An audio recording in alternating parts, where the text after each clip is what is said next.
mahalaga pong ating tandaan. That God is a God of a breakthrough. Sabihin po natin, God is a God of a breakthrough. Ang ibig kong sabihin ng breakthrough, halimbawa, after a long struggle, naranasan nyo na kung munting malulot. Sinihap-sinihap ka po din. Madilim po ang mga inita kung ikay pumikit. And then suddenly, may humawak sa iyong kamay, may umahang sa iyo at ikay nakahinga ng maluwag. Dahil sa breakthrough. Halimbawa naman po, biglang nag-drown out at napakadilim. Ikay nangangapa. At hindi mo maabuha nasa lang ilaw o ang kandila o flashlight posporo. And then suddenly, bumalik po ang mga pahawin, ang kuryente, dahil sa breakthrough. O kaya tayo ay nasa isang mahaba-haba ng paglalakbay at akala mo ikay naliligaw. And then suddenly, ayun ang ating hinahanap. That is a breakthrough. Or if you are going through a long journey inside a dark tunnel, and then at the end you see the light, ano ng ating patutunguhan. Alam niyo po kung sino ang nagsabi that God is the God of the breakthrough? Ito po ay si Happy David. Ito po sa unang First Chronicles chapter 14, from verse 8.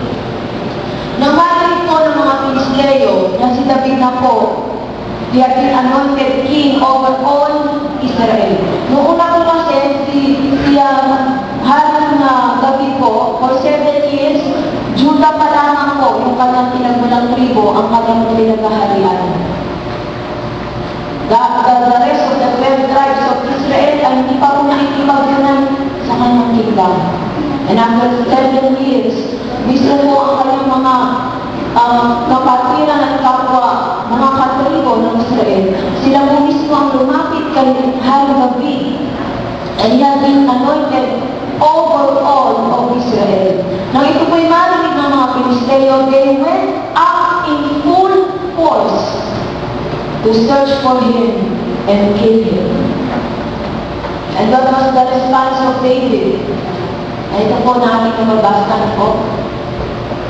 So they had heard that David had been anointed king over all Israel in full force. So ang pwede po ng Philistine na military ay talaga po sila ay palusog kay Hari David. So what was the response of David when he heard about it? Sige po, sa susunod na mga verses, after verse 15, doon po sa Valley of Rephaim, David inquired of the Lord. Tinanong ng Panginoon. And then the Lord said, yes, go to war against the Philistines. Ano po sabi ni David? Kasi po, bali po yun ang isang laba. Sabi ni David, the Lord spoke to God. And he saw, David saw, as waters break out, God has broken out against his enemies. And so David said, God is the God of the breakthrough. Kung paano po yung lumalagas ng tubig, halimbawa po yung dam, nasak po ang malakas na ang maraming ng tubigan po, kapag pinuksan ang pintuan ng dam, ano po mangyayari? Water will breakthrough. Napakalakas. Ganoon lang yung ni David, as waters break out, God is the God that breaks out. God is the God of the breakthrough. At tunay nga, natalo po ang mga Pilisteo. And then, sa akala po ba natin, they gave up easily on David? No. For the second time, the Philistines, after they have abandoned their idols, sila'y muling lumusog kay David. Ngunit sabi ng Panginoon, David, this time, tumayo lang ang kayo sa harap nito mga bala sa pulis, mga punto. Kapag may narinig ka na ng mga alingas o ingay sa taas ng mga puno, then that is the time I give you the victory. At mismo ang presensya ng Panginoon, that walk, doon po sa above the trees, nalupin po muli ang mga Pilisteo. God gave David victory the second time. Amen? And so David said, God is a God of the breakthrough. So this morning, let us experience breakthroughs coming from the hand of God. Amen? Are we in a long struggle? Tayo ba ay nasa isang matagal na mga kahilingan sa Panginoon? Nasa point ba tayo ng pagsusumamo sa Diyos? Then believe that God is the God of the breakthrough. Ang sabi nga ng awit sa ang pag-ila ay nagtatagal ng magdamag, ngunit galak ay dumarating sa umaga. So let us experience the God of the breakthrough this morning. So hindi po yan ang ating mensahe, kundi isang paalala that God is a God of the breakthrough. Kapag ikaw'y tila nasisipin, kapag tila ikaw ay walang kalayaan, then call to the God of the breakthrough. Amen? Tayo ay manalangin. Salamat po, O Diyos. You are the God of the breakthrough. Pinasimulan mo po itong iparanas sa mga ninuno namin sa pananampalataya. Sila po, O Diyos, ay dumaan sa mga mahigpit na pagsubok. Ang kanilang mga naging kalaban, O Diyos, ay tunay nga po napakalakas sa kanilang harapan. But God, you break to all their enemies, Lord. Ito rin po nararanasan ng aming mga purong pastor. Breakthroughs, Lord Jesus. This is what we want Zion to experience, Lord God, in the last days. Breakthroughs upon breakthroughs against your enemies, O God. And so we bow down before you, Lord. Because you are an awesome God. Ikaw po ay kamangha-mangha. Ikaw po, O Diyos, ay tunay na dakila at walang kaparis ang iyong mong kapangyarihan. Kaya kami po ay nagpapakumbaba, nagpapasakot. Tunay nga po kami ay wala Panginoon. We are nothing, Lord God, and we are not worthy. But because of you, Lord Jesus, kami po, Panginoon, ay pinagkalooban mo ng kapatawaran. Ganoon din po ng iyong kapustusan. Kaya mapustos po ang bawat isa, O Diyos. At tangi ikaw po ang maitaas na luwalhati. And Lord God, we pray for each one. Una-una po kay Pastor Edgar doon sa Chicago, Lord Jesus. At sa iyong pong mga manggagawa, sa iyong mga anak, na sa panahong ito at may binudulog sa iyo, O Diyos, the desires of their hearts. We pray, O God, that your people will experience your breakthrough and that all glory will be yours, Lord. Salamat po, Ama. And after the breakthroughs, O God, we will just experience rest in our soul, kapahingahan sa ating mga kaluluwa. Salamat po, O Diyos, sa iyo po lahat ng kapulihan. In the name of Jesus, Amen. Salamat po sa Diyos. Ang mensahe po ng Diyos is the rest of God. The rest of God. Ang kapahingahan ng Diyos. Ngunit balikan po natin ang discussion po kanina. David, the king over all Israel, had experienced the breakthrough of God against their enemies because he had mighty men under him. Sa palagay ko po ba yung mga daan-daang libo na mga kaaway na yun, nung panahon yun, mano-mano po ang labanan. Mano-mano po. Kung minsan, maglalaban sila hanggang madaling araw. Hanggang hindi mauubos mo. To the last enemy, hindi po sila ang tumitigil. But David had been given the victory. And behind the victory, David had mighty men. David could not do it alone. He had faithfulness behind him. He had mindfulness. Maaari po yung mabasa sa mga hari sa Chronicles. His mindfulness, they have been also chosen and called by God. Sa mga lalaki nito, isa-isang binagitan kanilang mga pangalan. Hindi na natin sila matandaan. O marami, wala tayong panahon para basahin ang kanilang mga pangalan. But these old men, unsung heroes, they were part of the victory of God. Why? Because they move in unity under one commander-in-chief. From God, and then po kay David, and then there was such obedience, there was such loyalty and faithfulness in the army of David. He was one of the best warrior kings in the Old Testament. At maraming walang paghihigit pa kay David sa pagiging mandirigma at hari. During his time, ang Israel po ay na-expand po ang kanilang teritoryo. Because he had faithfulness behind him. So, huwag po natin kalalimutan po yan, ano? David and his men expressed God as the breakthrough. So, ngayon po about the rest of God. Ang kapahingahan ng Diyos. Nung tayo po ay tawagin ng Panginoon sa isa pong full-time na pag-record. Isa po sa pangusap ng Panginoon ay ganito, enter into my rest. Manasok ka sa aking kapahingahan. Hindi ko po yan maintindihan. Akala ko po yung kapahingahan. Hindi po ba sa Genesis, God created in 6 days. And on the 7th day, He rested. Sapagkat nagpa-umpisa po ang aming buhay Kristiyano, marami talaga lang sa pag-uusig. Walang humpay na pag-uusig.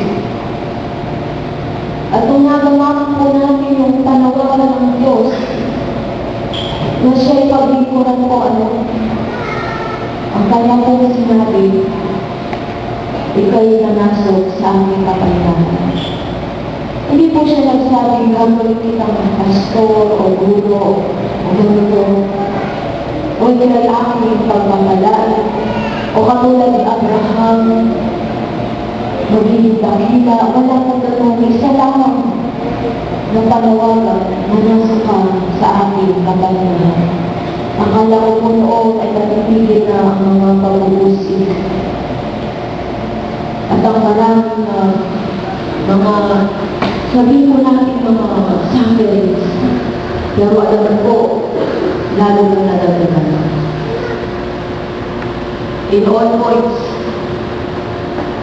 dati po, pamilya lang ang musik. Tapos naging buangkan. Nawawala ka na lang sa iyo. Pwede namang maglingkod sa Diyos na hindi mo iman na tayo. Pagkatapos po noon, yun naman yung malalapit ng mga kapatiran kamang gagawa. Physical, financial, spiritual, natutuloy mo na po ako. Lalo pa ang naririnig na mensahe. Ang Diyos ay Diyos ng pagpapata. Hindi ka nahahayaang maghila.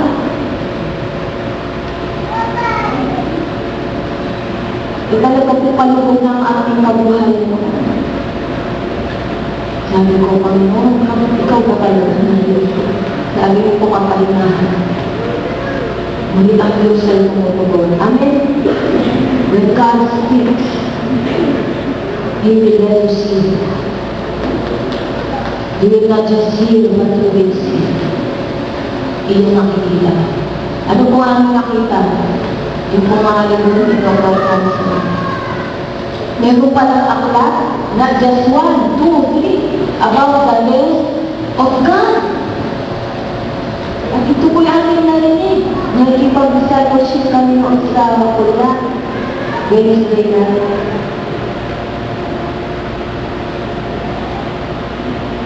Imagine, may mga libro na pala, may nga hindi ko po alam.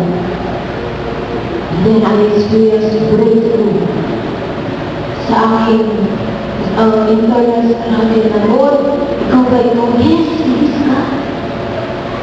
Yes, there is such a thing as the rest of God. At doon po bawat himal, ito po ay ipinaniwanan. At kamangha-mangha ang panawagan ng Diyos na tayo ay manasok sa Kanyang kapahingahan. Marahil sa panahon ito, ilan po sa atin ay nasa ganito mong sitwasyon. Hindi natin lubusang maunawaan. O kung naunawaan man natin, hindi po ito masarap sa ating pandaman. Hanggang kailan po kaya ito babatahin, Panginoon? Bakit kaya walang bumpay? Kailan kaya titigil ang mga bagay na ito? Ang pinakamabigat, diba, yung sarili ng struggle sa loob. Marami ng salita ng ibang tao, paninira, o anuman, kahit ikay pagsampal-sampalin, basta sa iyong loob ay buulan at matatag sa iyong pananampalataya. But even when your faith is being shaken, and there is not a single sign of the answer or the presence of God, paano ang kapahingahan ito? Alam niyo po, ang libro ng Hebreo ay puno po sa atin ng encouragement, exhortation, ganoon din po ng babala. So, basahin po natin, tayo po ito po sa bagong tipan dito sa aklat ng Hebreo. Ito po, ang Hebreo po is about encouragement and also about a warning, babala sa mga niligtas, sa mga napuspos, sa mga nakaranas po sa Panginoon. Dito po sa chapter 1, ito po ay about the majesty of the air of God. Ang kaluwalhatian na mamatahin ng tagapagmana ng Diyos. At ito po ay si Kristo. Tungayan po natin sa verse 8. But unto the Son God said, Thy throne, O God, is forever and ever. A scepter of righteousness is the scepter of Thy kingdom. Sa wika po Tagalog, ngunit tungkol sa anak ay sinasabi, ang iyong luklukan o Diyos ay magpakailanman. At ang sentro ng katwiran ay siyang sentro ng iyong kaharian. Inibig mo ang katwiran at pinagpuotan mo ang kasamaan. Kaya't ang Diyos mo ay nagbuhos sa iyo ng langis ng kasayaang pa sa iyong mga kasamahan. Thou hast loved righteousness and hated iniquity. Therefore God, even thy God, hath anointed thee with the oil of gladness above thy fellows. So dito po ay nagtatanghal sa ating Panginoon Jesus bilang the anointed one, the Son of God, the Lord of heaven and earth.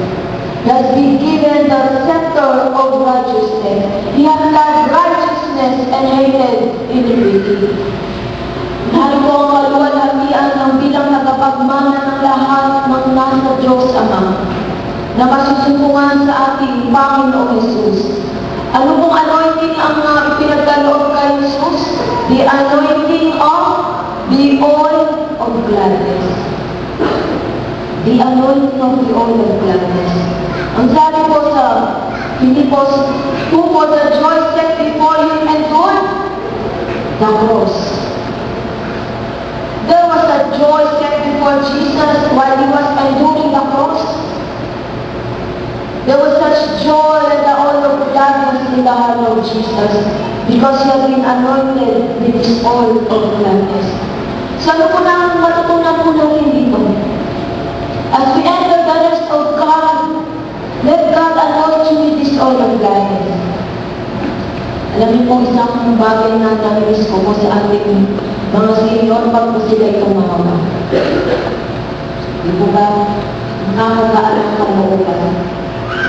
Madali po bang tumawag sa kalagitnaan na ikay may pagsubok? Ang natural po natin na tungkol dyan ay umiyak tama po. Manluko. But there is such a thing as the all of gladness. Sa chapter 2 po, ang kabanata po ito ay patungkol po sa dakilang kaligtasan na that should not be neglected, that should not be taken for granted. Ang sabi po from verse 6, chapter 2 verse 6, ngunit pinatunayan ng isa sa isang tao na sinasabi, ano ang tao upang siya'y alalahanin? O ang anak ng tao upang siya'y iyong galawin? What is man that you are mindful of him? Or the son of man that thou visitest him? Siya'y ginawa mong mababa ng kaunti kaysa mga anghel. Siya'y pinutungan mo ng kaluwalhatian at ng karangalan. At siya'y inilagay mo sa ibabaw ng mga gawa ng iyong mga kamay. Inilagay mo ang lahat ng mga bagay sa pagsuko sa ilalim ng kanyang mga paa. Sapagkat nang pasukuin niya ang lahat ng mga bagay sa kanya, ay wala siyang iniwan na di sumuko sa kanya. Ngunit ngayon ay hindi pa natin nakikitang sumuko sa kanya ang lahat ng mga bagay. Thou hast put all things in subjection under his feet. For in that he put all in subjection under him, he had nothing that is not put under him. But now is he not yet all things put under him. Verse 9. But we see Jesus, who was made a little lower than the angels for the suffering of death, crowned with glory and honor, that he might be by the grace of God should taste death for every man.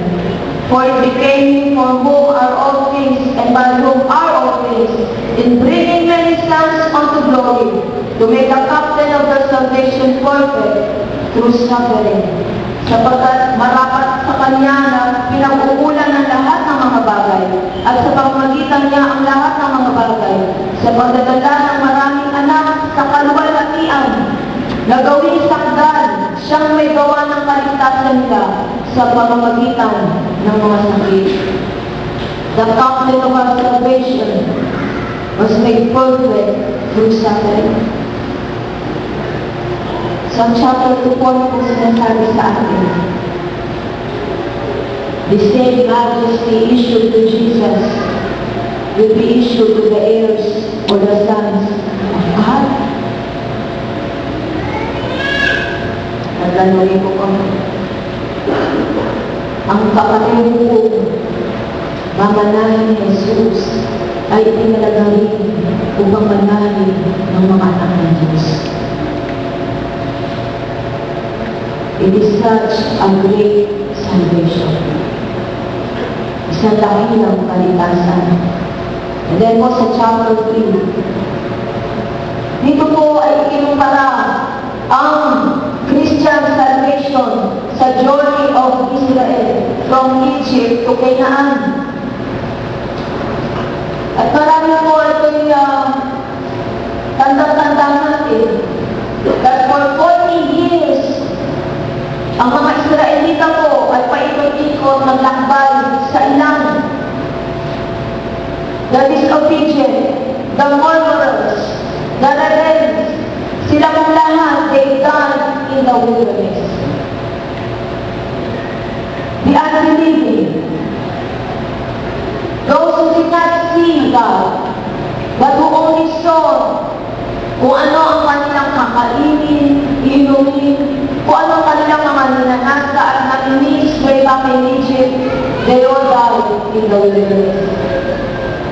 Sina Korah at ang kanyang mga kasamahan. Even Miriam, mga kapatid niya, Moses, silang lahat ay nakaranas ng paghahabol ng Diyos. Because one time in those 40 years of going around the wilderness, they have spoken against, they have thought against Moses. At ibubulog si Moses sa Panginoon. Anong sabi ng Panginoon? Moses, They have not spoken against you. It was all against me.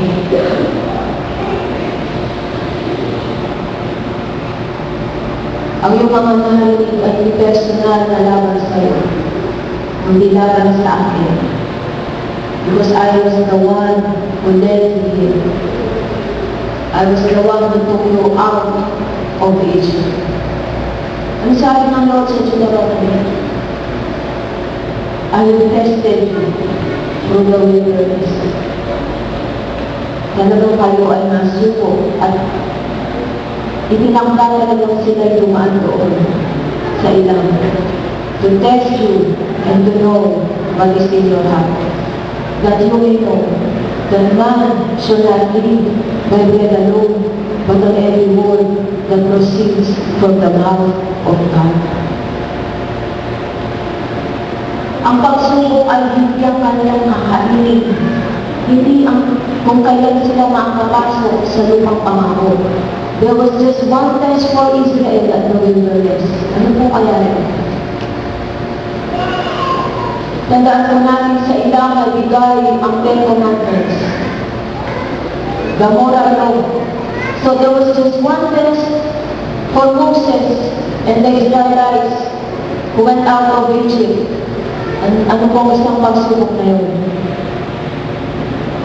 Pagsunod. Obedience. Will you obey God when you have nothing more to eat? Will you obey God when all that you see is discomfort? Will you obey God when you do not have a glimpse of hope to survive? When all your dreams ay tila mamamatay na lang ba kami dito sa ilang?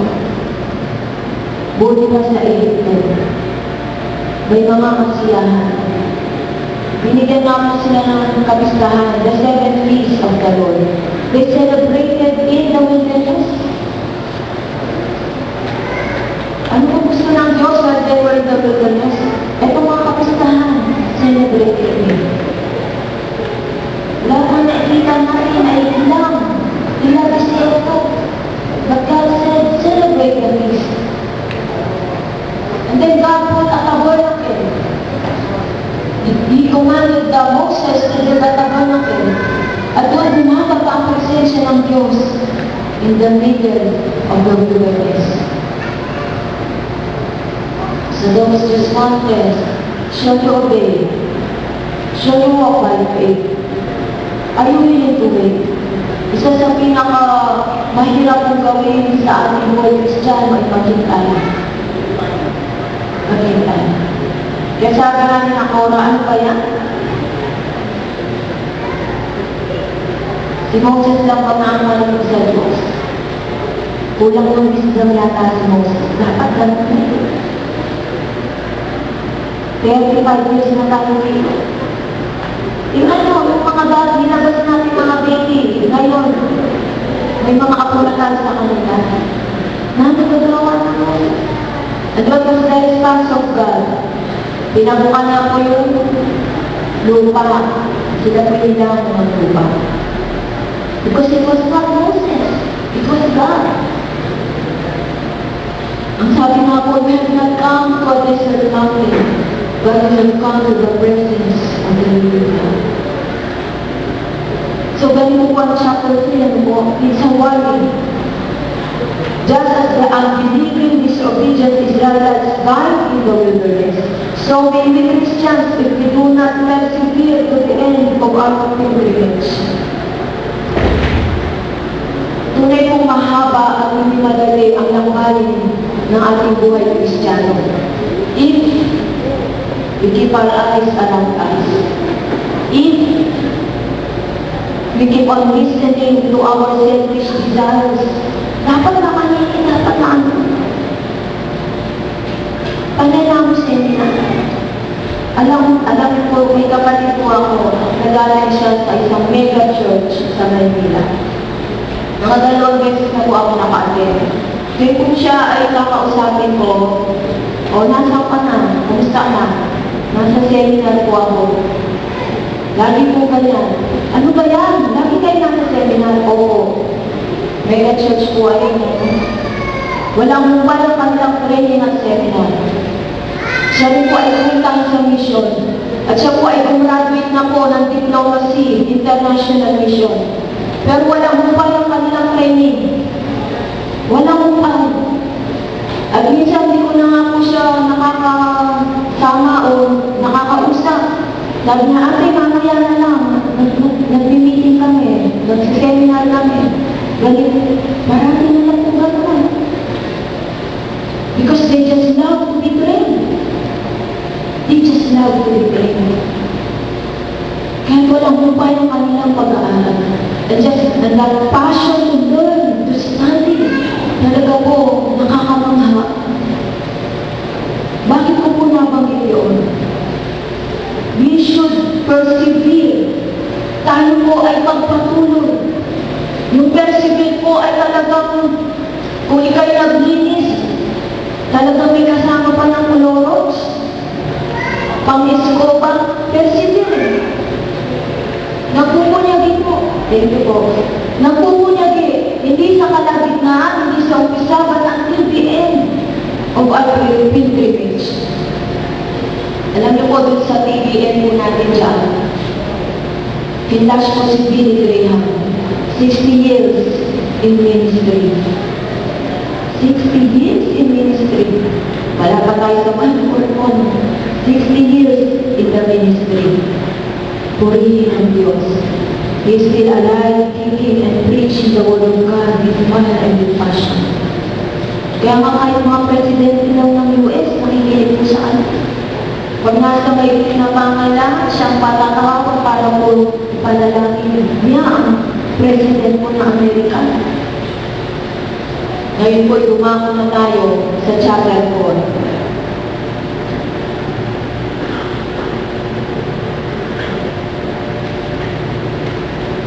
Pero bago yun, tingnan natin po yung verse before chapter 4. So, chapter 3, verse 19. At makikita natin na sila hindi na nakakapasok dahil sa kawalan ng pananampalataya. So we see that they could not enter in because of unbelief. Because of unbelief, they did not enter into the promised land. So ano po exhortation sa atin sa chapter 4, verse 1? Let us therefore fear, let a promise be left us of entering into His rest. Any of you should seem to come short of it. For unto us was the gospel preached, as well as unto them. But the word preached did not profit them, not being mixed with faith in them that heard it. Sapagkat tayong nagsisipanampalataya ay nagsisipasok sa kapahingaang yaon, gaya ng sinabi niya, gaya ng aking isinumpa sa aking kagalitan, sila hindi magsisipasok sa aking kapahingahan. Bagamat ang mga gawa ay nangatapos mula ng itatag ang sanlibutan. If they shall enter into my rest, although the works were finished from the foundation of the world. Nang ang Diyos ay lumikha sa loob ng 6 na araw, on the 7th day, He said, He rested. He saw everything was very good. And so God rested. Hindi po siya napagod, kundi ang lahat ng kanyang nilikha ay natapos na. Alam niyo po, the Moses ministry of Christ is nearing its conclusion. Moses was a shepherd. Moses was faithful to the house of God. But here comes the very Son of God, our Lord Jesus. Doon sa chapter 3, kung ating himay-himayin po, no, Hebrews chapter 3, nabanggit doon ang katapatan ni Moses, the servant of God. He was faithful over all the house of God. Kung inyo po titignan sa Exodus, after God had commanded, sa last chapter, last verse po, and Moses did all as the Lord commanded him. And Moses did all as the Lord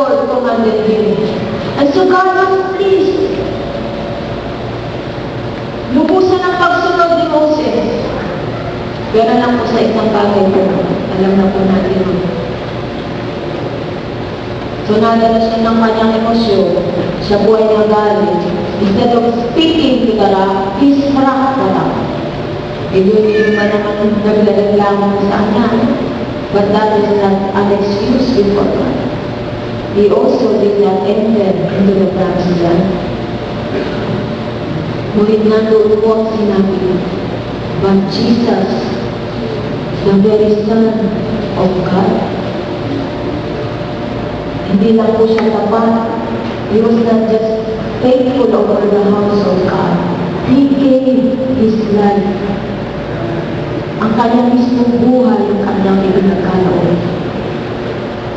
Sabi namin ni Dr. Thompson, kung narinig nyo lang sa kanyang tape, ang sabi po ng manok sa bago, alam mo ba,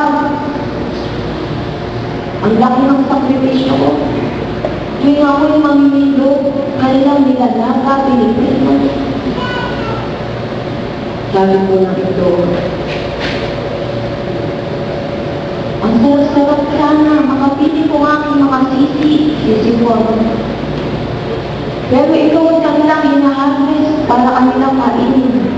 Ang sabi ng baboy, itlog lang pa ang pinigay. Alam mo bang ako, hindi lang ang mga bigak ko ang kanilang inuwan. I was raised to be a ham or hen. Alam mo po yung ham, hamburger? Dalayan, hamburger. Gusto niyo po ba ng hamburger? So, ang baboy, bilang mga anak na ko, no? Mismo siya, ang laman niya. Alam na po natin yun, no? Binaglaga sa atin, tosino. Ano pa po yung masasarap? Lechon baboy. Pag espesyal ang okasyon, di nawawala yung lechon, leche. So, sabi ng baboy, ikaw pala, inulaan yung baboy nga mo ng kamanok. Ikaw nga, itlog lang, ako, buhay ko talaga. Parang pakain ng iba. Ang marami. So alam niya na siya pinalaga mo no, para makain. Pinalaba para makain. Ang kami maungi baby's life. Alam ko, sabi niya, kaya nga nabawi niya sa John chapter 10, verse 10. A good shepherd lay down his life for his sheep. Ang mabuting pastor ay nilalaman niya ang kabubuhay para sa kanyang mga tupa, sa kanyang awat. Kaya sabi niya, I am the good shepherd. I lay down my life. Binigay ng Lord Jesus ang kanyang buhay sa atin. Maraming relasyon ng kaharian ng Diyos ay ang buhay na ito ng Jesus. He really laid down His life. Ang sabi naman sa disciples niya, for His friends. I do not call you servants, I call you my friends. Because a master will not share his secret to his servants, but only to his friends. I now call you my friends. So, balik po tayo sa chapter 4. The Moses ministry of Christ is really easy. Ano ba dumarating? It's the Joshua ministry. One, God is leading us to His rest. Jesus is leading us to war, to take hold of our promised land. Ang paglalakbay ko, it was a long struggle for survival. It is in the presence of God. Mismo si Jesus, he had to learn patience. Sina Moses, they had to look for God each day for their food, for manna. They were given the moral law, the Ten Commandments. This is the period, or those were the period of survival. It was an internal conquest. Ang nais ng Diyos ay manhatid ang mismo kanilang kalooban. They have this slave mentality way back in Egypt. And so God has to mold them from their innermost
you become stronger. And you take hold of the victory in the past. Ako ang nag-celebrate dito. Tingnan mo, nag-happy na sila. Hallelujah, ilan po? Yan, mga isa yan. Ilang taon na po tayo, Christian? Ano? 25 years. 25 times 365 days. Kung magaling sa natin. Ito parang ako nag-ano dyan, ha?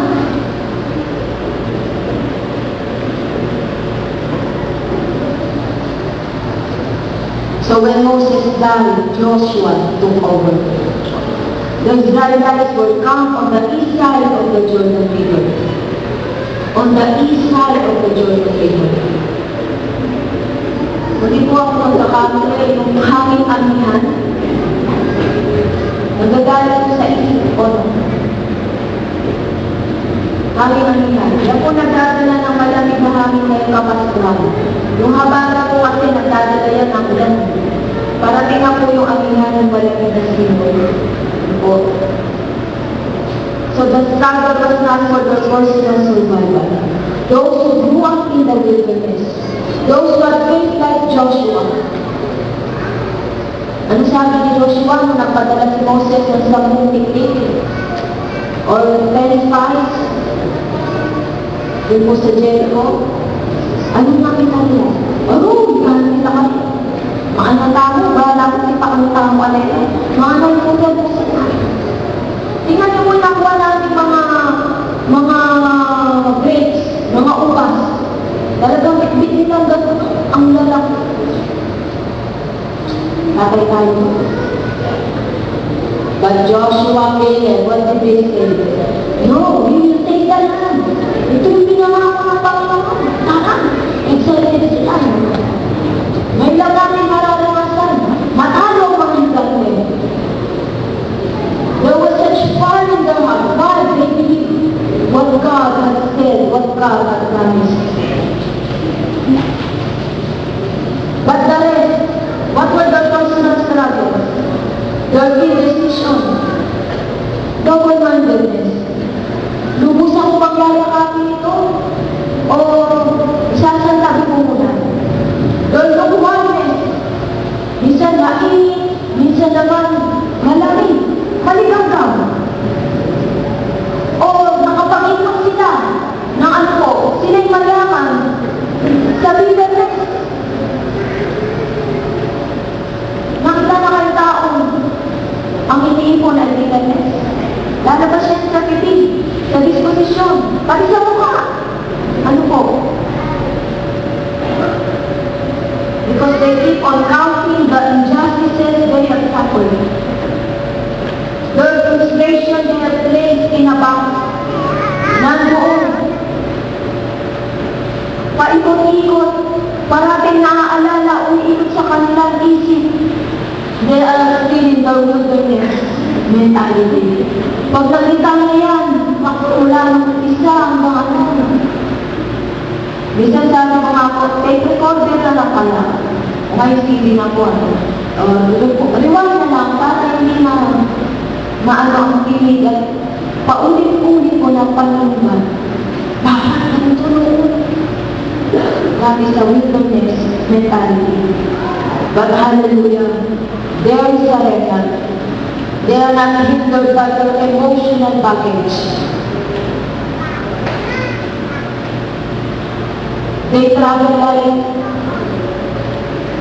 alam niyo po yung mga anak ko, they travel like,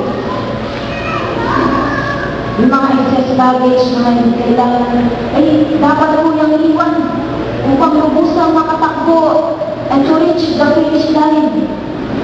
So Joshua represents something new. It's a new day. It's the actual battle against our spiritual enemies who inhabit what God has promised to us. Hebrews chapter 4 verse 11. Let us labor therefore to enter into that rest, lest any man fall after the same example of unbelief. It is time to believe God for all that He has said to us. For the word of God shall not be turned void. Ang lahat ng sinabi na mula sa bibig ng Diyos, He shall accomplish to the end. Jesus even said, even to the dust, maging sa kahuli-huli ang tuldok ay matutupan ayon sa wika ng Diyos.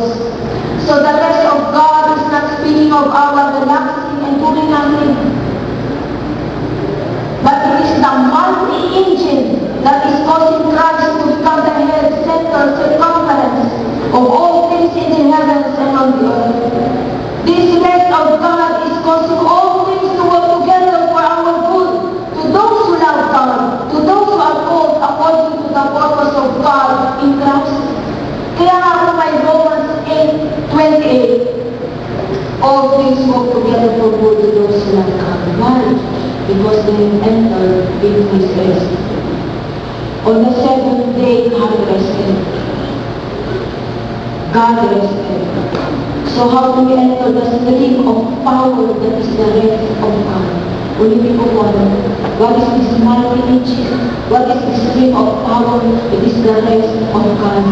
We have to understand that God already has finished all things. Even Jesus declared on the cross, it is finished. Natapos na. We have to be willing. All we have to do is be willing and obedient. God told them, if you are willing and obedient, you will take the land. You will enter into His promise. So how do we enter the eternal Sabbath? Keep the Sabbath day holy. Ito ang inutos ng Diyos, kina Moses doon sa ilang. Ngunit what is the Sabbath day sa ating panahon? Ano sabi sa Exodus chapter 20 from verses 8 to 11? Cease from doing your own work. Alam niyo isang bagay na sa panahon natin ngayon, kinuha ko ang araw ng pagsabat. Pati sa mga eskwelahan yata, linggo may activity. Tingnan nyo, ano po sa mga nagtitinda, ano po talagang mabili? Pag-weekend, pag-linggo. Ano po ang naging bunga nito? Umiikli ang buhay ng tao. Nakukonsume ang kanyang utang, isip, lakas, lahat. Naintindihan niya ng Diyos kaya sabi niya, 6 days you shall labor. But on the 7th day, you give your Sabbath holy. Because God made us, and He knows we need to rest. And He set an example. Kapahingahan, hindi lang po sa ating katawan, sa ating isip kaluluwa. Nanawakan mo tayo ng pinipon sa kongregasyon ito. Magdalaman natin ang presensya ng Lord. Nakikita natin ang amoy ng Panginoon. We just enter into His rest. To enter into God's rest. To enter into the promised land. Ano po dapat gawin ni Joshua? Ano po dapat gawin ng mga a new breed under Joshua? Nakamatay na po kasi yung mga matatanda. 40 years old above, nakamatay na po sila. There was a new breed. At sila ang binolde, binuhog ng Diyos. They did not experience the luxury or the pleasure o anuman sa Egypt. They experienced the wilderness. Sila ay naging matatawag. Alam niyo po, those who grow in the wilderness, they become warriors. They become strong in character. Kaya nga, spare the rod, spoil the child. Alam niyo po, meron kami tayong baby po sa bahay. Nag-aamot po ang aking asawa. Pinulog niya po sa daan ng isang puting. Nahabang po siya. Sabi niya, tawagin natin siya Giselle. Sa may gasoline station.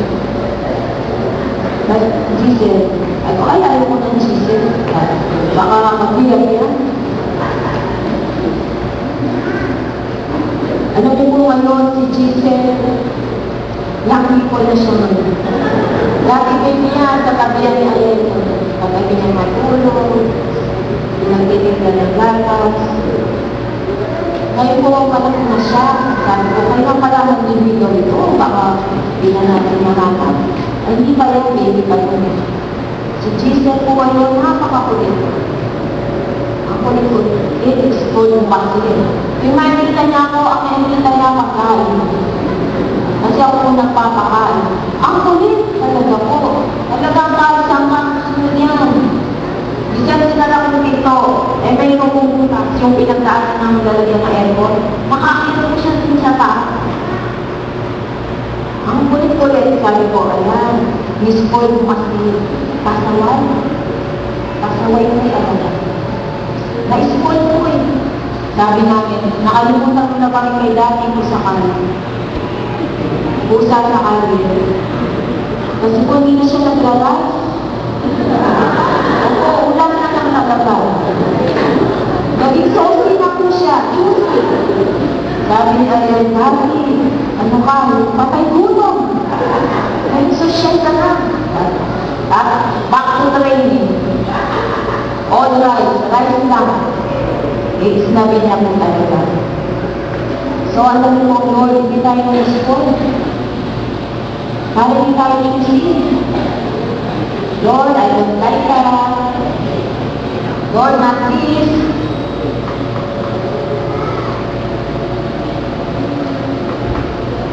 God does not spoil.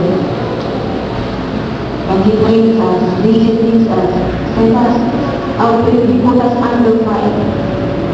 Walang bayang. Bakit? Because, akala mo pag you are suffering, may mga pagsubok. Nalala ko sinabi ni Pastor Ramos na po, nung kami mag-aaral pa lang, mga bata pa po kami nun, siya po aming guro. Bata pa rin po siya. Sabi niya, kapag ganito, malaki ang yung pagsubok, ganyan malaki ang tiwala sa ibang Diyos. So kung ang pagsubok po hindi nyo mabilang, hindi namin lang ang tiwala sa ibang Diyos. Pagkat hindi niya ibibigay ang pagsubok, hindi nyo po kakamalit. Sapagkat hindi pa sa pagsubok na yan ang bigaya ng Diyos. So we enter God's rest. We have to overcome those enemies. Ano po unang kaaway natin? Eternal conquest.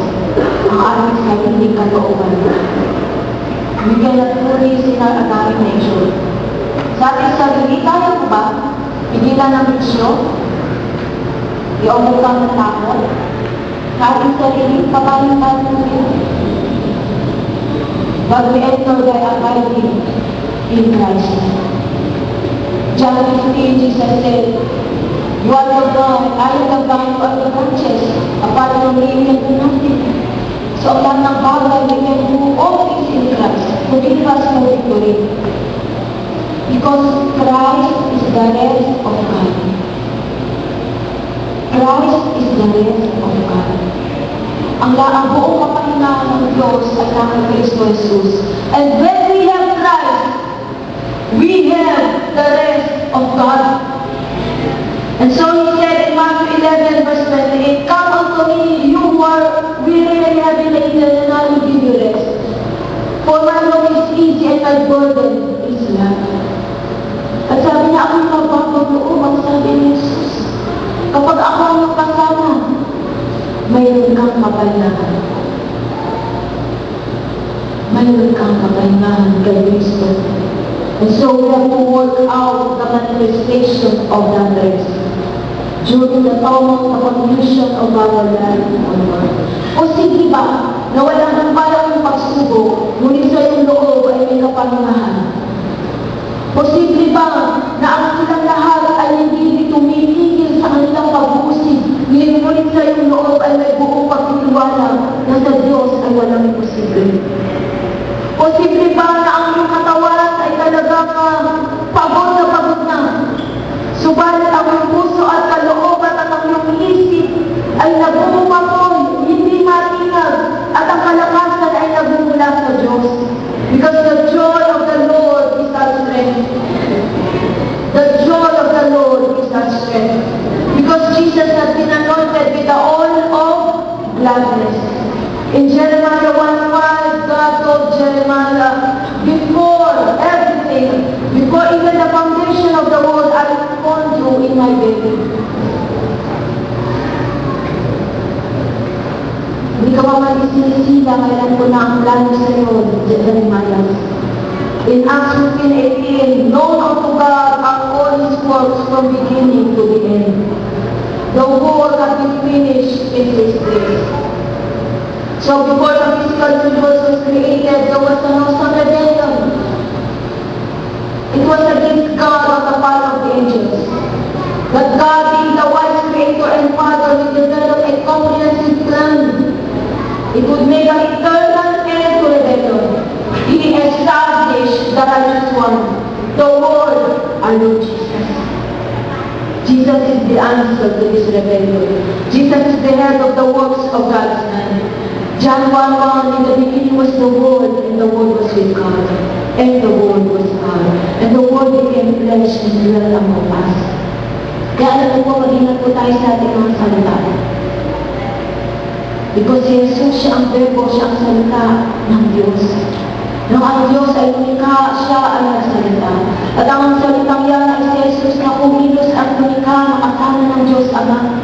At tayo ng mga anak ng Diyos ay mag-ingat sa ating mga salita. Because life and death is in the power of the tongue. At sabi ko sa Colossians, let your speech be seasoned with salt, full of grace. Kaya ano po sa bibig na to, because out of the abundance of the heart, the mouth speaks. Kaya bantayan natin mula sa araw na ito ang ating mga salita. Lalo na ang mga salita laban sa otoridad na nilagay ng Diyos sa ibuhan. Sa mga anak at magulang, ang ating mga magulang. Honor thy father and mother, that you may have a long and good life. Kadalasan kung kayo pumunta sa mga kulungan, sa mga yung mga rehab, sa mga kabataan, ba't ka kaya nandito? Kasi po, lumayas ako pasabay mo ako sa magulang ko, hindi po ako natin. Magsunod sa spiritual na otoridad na nilagay sa atin ng Diyos. Obey your parents in the Lord. Don't let them be clean. But let the ministry be with joy. Kapag sila po ay nagdalamhati, maapektan mo tayo. Tingnan mo mga magulang pag nagsalita sa kanilang anak na puno ng disappointment. O kayo naman, hanggang ngayon ba? Hindi ka maapektuhan ka. Pero pakinggan mo ang magulang na talagang nalulungkot sa kanyang anak. Masaya. Pag mangusap yan, pinagmamalaki ng kanyang mga anak. Because the children brings joy to the heart of their parents. Kaya ang sabi ng Lord, doon sa rebellion, when they rebelled against Moses, touch not my anointed and do not prophets command. So, bantayan natin ang ating mga salita. Susunod po. In entering God's rest, we shall bring forth a multitude of sons in the image of Jesus. God is seated on His throne. Is He being moved by all His rebellion? Sa Psalm 2:8, ano po response ng Diyos sa mga rebelde? Tumatawa ang Diyos. Kung sabi ng Jesus, ask of me, and I will give the nations for your inheritance. For He called for the things that are not as though they were, ang sabi ko sa Romans. So God invites each one of us to enter His rest, to worship Him as the vision unfolds. Can you see the love of promise? Nakita mo na ba ang pangako ng Diyos sa iyo? Ayun na. Ang sabi ng Diyos, look beyond the horizon. Horizon po yung nandiyan sa iyo. Kumbaga may doon na malayo. Sabi ng Diyos, hindi pa dyan. Jesus is ready to call His life into each member of His bride, His body. Why? Because God poured all of His life onto Christ. So in practical terms, ano po ating gagawin? Surrender. Sabi ko na amin kanina, I surrender. Surrender, Lord. Nahin ko. Surrender. Hindi ibig sabihin ang paghintay ay walang lahat gagawin mo. If you would just listen every step. Hindi kailangan mo sa ng-cellphone. Ang Diyos at pagtatagpuin ang kanyang mga anak, ang kanyang plano sa atin. Alam niyo po, sometimes we don't see the vision because our worst enemies are all drained. Ating mga sarili pag-iisip ang ating utang. Bakit po tayo may utang? So that we may comprehend God, upang maunawaan natin ang Diyos and make appropriate decisions. Because our eternal destiny is known only to God. God alone knows our destiny. How can we use our brain to plan our life and destiny? When only God knows our destiny. So ang utang na ito, hindi para sa sarili natin discarded, kundi para ating maunawaan ng Diyos. Pero alam niyo ba, ang karamihan ng mga marunong siyentipiko ay mag-breakthrough in science and in other areas po sa ating lipunan. They have comprehended God and the Word of God. Kulang pa sa tao ang magitin ng kanilang mga pangalan. These Christian scientists, great minds, naunawaan nila unang sila nakinig sa Panginoon. So ang mga utak na ito, what God has in mind for us, alam niyo po, knowledge from our Adamic nature make us proud. It strengthens the Adamic nature. But the revelation of the Scripture that comes from God gives us wisdom. And the wisdom of God leads to humility, mercy, righteousness, holiness, the knowledge of God and His ways. The Scripture were not written by intellectuals, but as holy men of God were moved by the Holy Spirit. It's not by might or by power, but by the Spirit of God. And so, testings upon testings. Alam mo, bakit ngayon yung Psalm 27 verse 4? Nandito ito. Delight yourself in the Lord, and He will give you the desires of your heart. Delight yourself in the Lord, and He shall give you the desires of your heart. Delight yourself in the Lord, and He shall give you the desires of your heart. Delight yourself in the Lord, and He shall give you the desires of your heart. Delight yourself in the Lord, and He shall give you the desires of your heart. Ginawin sa Scripture yung sa akin ng Panginoon. Yung palang sobrang sakit na aking ano, sa mga kaisip. Then I woke up, nasabihin ko ng Panginoon na ito yung beses. Hindi ko na-nervous sa akin. Okay ka. Trusting the Lord with all your heart. And doing not on your own understanding. In all your ways acknowledge Him, and He shall direct thy path. Sarili bago mo maganda. In everything do put God first. He shall direct you, and how your efforts will success. Amen. So ano po ang mga kaaway? Nandiyan sa labas. Hindi ko lang aming sarili. Dito tayo pinagkakituhan ng Lord. Gusto niyo po natapos ng mga pagsulit nila? Ubigan. Magiging magaan. Ikaw mismo hindi mo na namamalaya. Nakaya mo yan? Oo, parang wala na lang. You've entered the rest of God. You're fully 100%. Hindi lang natin na-inform na. Nagtiwala sa Panginoon. Nakuha siya pinaamayag kami ng tao eh. Inandun sa Panginoon. Alam mo po, we have all eternity to satisfy our desires.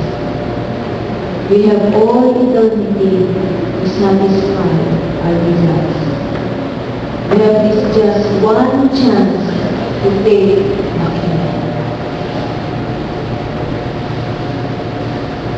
And God said, take the land of Joshua. Ano po sabi ng Panginoon? sabihin mo sa mga tao, pag namansya, around Jericho, walang magsasalita. Napaka-wisdom ng Panginoon, no? Bakit kaya magmamansya, walang magsasalita? 7 days. Ang laki po ng wall of Jericho. Sabi po nila, malaki ang syudad na ito. March around the wall. 7 days. Pagod na pagod sila.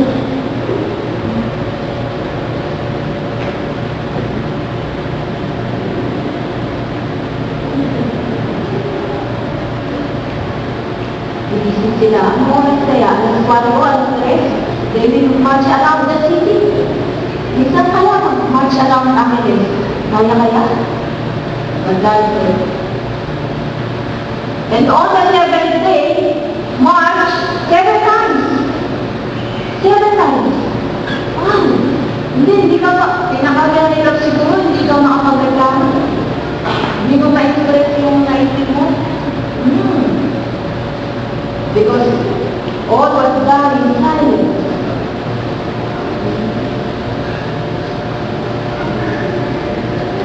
Doon na na-express, napagod ka na. Oops! Kasi nakakahawa po yan. Wapin eh, pangantakain naman. Kain pa naman. At tignan kayo, hindi pa alam. Ano na ba? Eh naman nakalo, may lakal-lakal. I was faithful. Hallelujah. Amen po. First time to come on, apart from the Lord. Amin po. Kaya ang Lord to confess. Magtiwala ko lang sa Panginoon. Kung may nasabi tayo po, alam niyo kung ginagawa ng kaaway sa tayo, kung sa dala ng Old Testament, the city of David, the Jerusalem. Walang upay, mamamatay na lang si David po, ano? Mamamatay na lang siya, tanda-tanda na niya. Walang upay na rebellion, walang upay ng mga salita. Talaga po, there were so many intrigues in the kingdom of David. Alam niyo po mga espiritong yan ay they want to dwell in Zion. Those spirits of rebellion, of bothering, of complaining. Ako minsan po may narinig akong mga salita. Madami, yung pinapansin talaga may mga it's not me, it's the spirits. Expose them. Paano po? Confess. Lord, ito po yung nasa isip ko, but I confess and go against these spirits. Let the blood of Jesus cleanse away all these filthy thoughts, filthy words that will come out of our mouth. Confess them, ask forgiveness.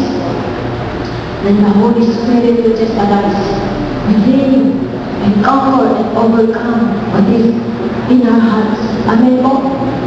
So tayo po ay magbaakay na sa oras. Hallelujah. God is the God of the breakthrough.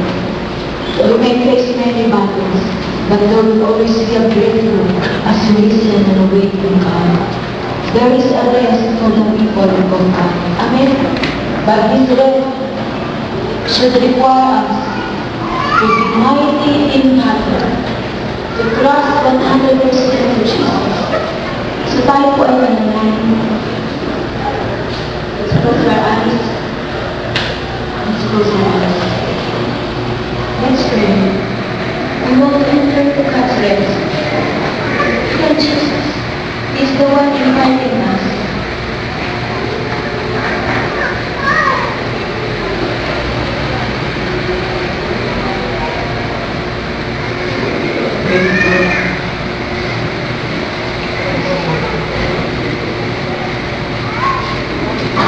Alam po sa mga ito ano sa pagpaginoon sa amin.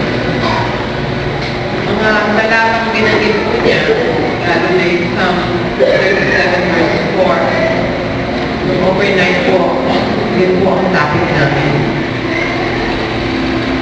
Kasi karamihan nagtataka tayo yun. Bakit kaya yung isang Kristiyano yun, ang dumalo yung magpapala at pagod ng Diyos sa buhay. Bakit itong Kristiyano, ito naman, bakit ang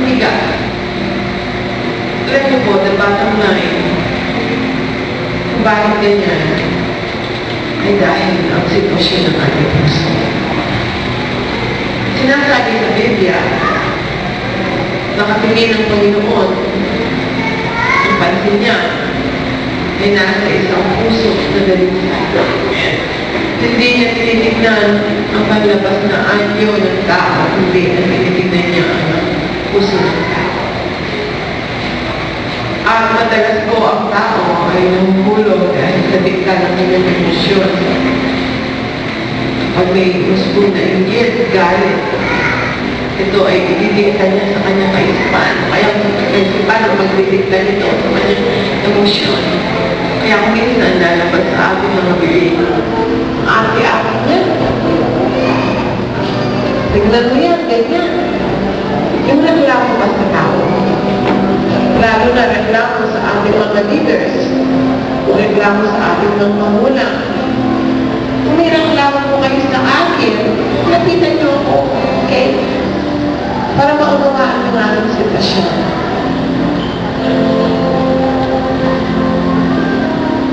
So, every time ito po ay uusbog sa atin, ito po pakiusap mo.